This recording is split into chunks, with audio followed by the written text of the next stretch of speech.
Jujutsu Kaisen has some of the best fights you will see from any shonen series.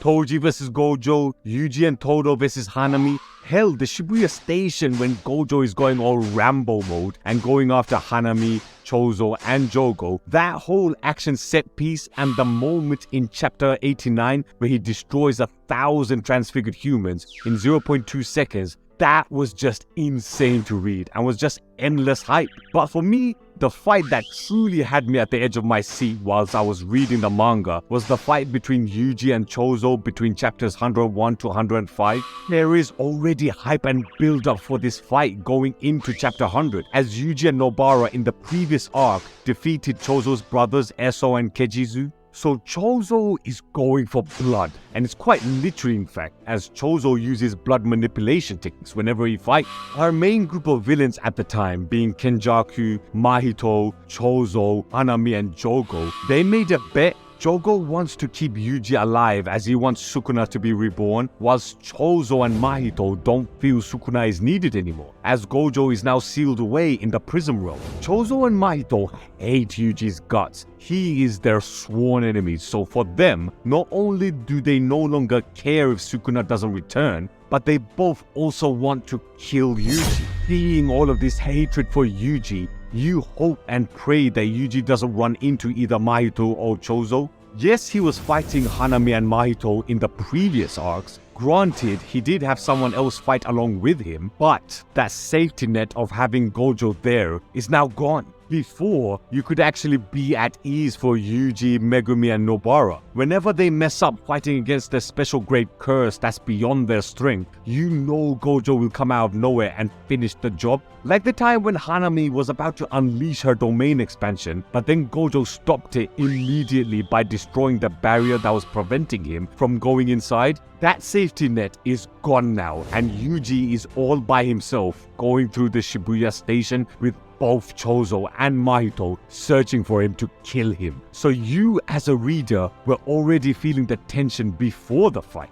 And then it happened. We see Choso and Yuji run into each other in chapter 101, and almost immediately Choso unleashes piercing blood right at Yuji, with Yuji blocking the attack and used Divergent Fist as a counter. Choso felt this and knew Yuji was a threat, so he gave himself some distance from Yuji as Yuji is a close combat specialist. Choso doesn't need to go up and close. He can just use piercing blood to attack Yuji, and as we saw in chapter 101, that he can curve and bend the piercing blood to go wherever he wants. And this is the action from the get-go. Both fighters are not pulling any punches. They are giving it their all. There are three things that make this fight so amazing, and in my opinion, the best fight in Jujutsu Kaisen so far. The choreography displayed in chapter 103, the brutality in chapter 104, and finally the outcome of this fight in chapter 105. Akutami is a master in choreographing his fights, and you see it in this fight. In chapter 103, Akutami goes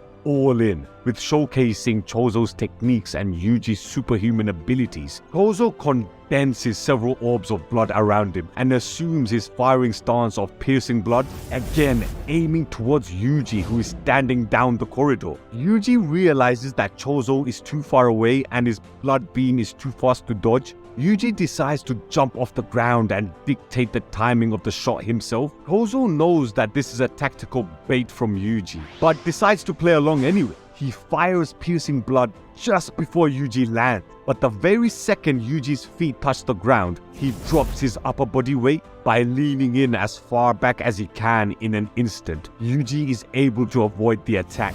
Yuji uses his ridiculous speed to dodge Choso's attack and rush at him immediately afterwards. Yuji thought he had him there and then, but then Choso used Supernova, using the remnants of the blood orbs to literally explode all around Yuji. Cholo follows up his Supernova attack by creating a blade with blood edge and stabbing into Yuji's foot. Yes, his foot. But that didn't stop Yuji. He still keeps going, which was psychologically taking its toll on Choso, as he is in disbelief that Yuji is still fighting despite getting stabbed in the foot. He sees Yuji's resolve and knows that he is outclassing him, and yet Yuji still doesn't fall. which by the end of the chapter, Yuji takes piercing blood at close range, but because the blood wasn't condensed enough, which is due to Choso panicking, he knows how much of a beast Yuji is. All of his tricks were not working. He even managed to do a fake out in chapter 103, very similar to the time when Todo and Yuji were fighting against Hanami, when Todo faked a boogie woogie, but Todo and Yuji didn't switch places, which resulted in Yuji doing a black flash on Hanami. Same thing happened in this chapter, but in reverse, when Choso was looking like he is about to unleash piercing blood, but it turned out to be just a normal punch to the chin against Yuji. The hand-to-hand combat, along with the speed of piercing blood, makes it feel like Yuji is fighting against two enemies. He's fighting against Choso hand-to-hand, and is dodging not only the blood beam, but the remnant blood orbs as well. As we see in this very chapter, Choso will use those as his supernova technique that will explode onto Yuji. Chapter 104 is when the fight takes place in the public toilet, with Mekamaru luring in Choso by calling his brothers cowards. But this section of this fight is just two guys having a massive brawl. No black flash, no piercing blood, just two guys punching and headbutting the shit out of each other. There is a beautiful panel with Yuji and Choso getting ready and are in their fight poses, with all the water leaking around them from the taps to the cubicles to the emergency water showers. That panel alone made it a big fight feel, and straight after that panel, they're matching each other punch for punch, and they're also headbutting each other as well.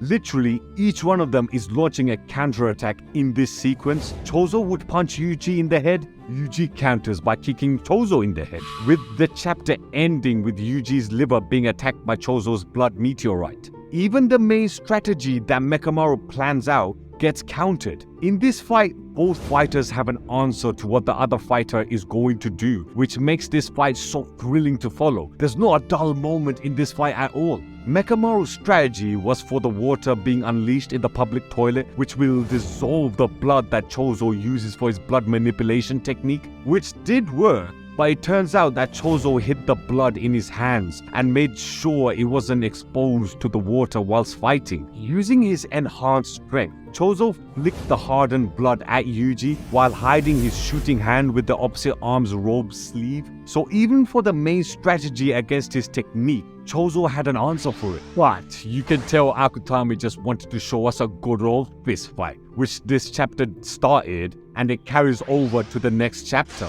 Chapter 105, where we see Yuji even adopt some moves that we see in WWE and professional wrestling. He locked himself inside the toilet and then busted out of it by drop-kicking Choso right in the face. He then followed that move up with what looks like a Hurricane Rana. I swear this fight has everything. It feels like a back alley brawl, and the fact that they were hardly using their powers in this fight made the fight feel more real. When we see fictional fights and when characters use their special powers and get hurt by those special attacks, yes, it looks like it hurts on screen, but us, the audience watching, we don't actually feel the pain for our character. In Avengers Infinity War, we see Thanos throw the moon at Iron Man. Whilst visually it looked amazing and we were all off our seat, we don't truly feel the pain of what Iron Man is feeling. I mean, don't get me wrong, I'm sure he's getting wrecked with every piece landing a hit on him.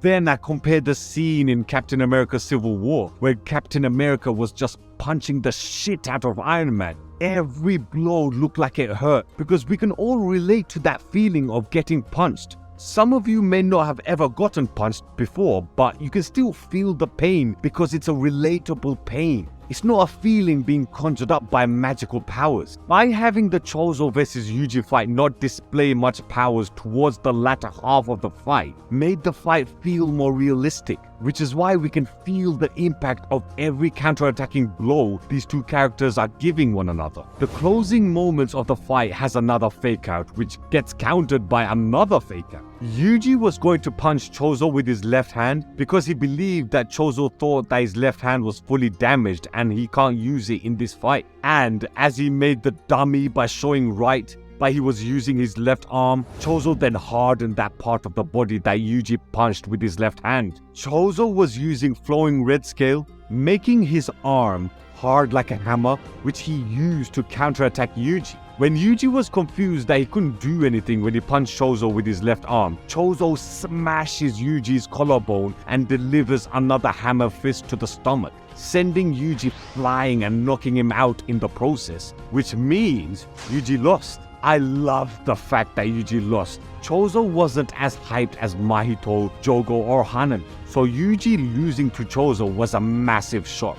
And in all honesty, I'm happy he lost because he has been having someone else help him throughout his fight so far in the series. Even in this fight, Mekamaru was helping him out, but he still managed to give a damn close fight against Choso, which then leads to his growth because in his fight against Mahito, he realizes he has to have the killer instinct from the get-go. He can't be afraid or hesitate as he was doing in this fight. This fight prepared him for his eventual grudge match against Mahito. Guys, I had to make a video about this fight. This fight is too good. It would be a crime if I didn't make a video about it. This fight, when looking back at it now, gave me the same feeling as the Tengen vs Gyataro fight in episode 10 of season 2 of Demon Slayer. You know that 1 minute sequence after Tengen saves Tanjiro where Tengen and Gyataro were going back and forth. This fight gave me that same feeling of hype. When the anime eventually animates this fight, mark my words, this fight will break the internet. The pacing, the brutality,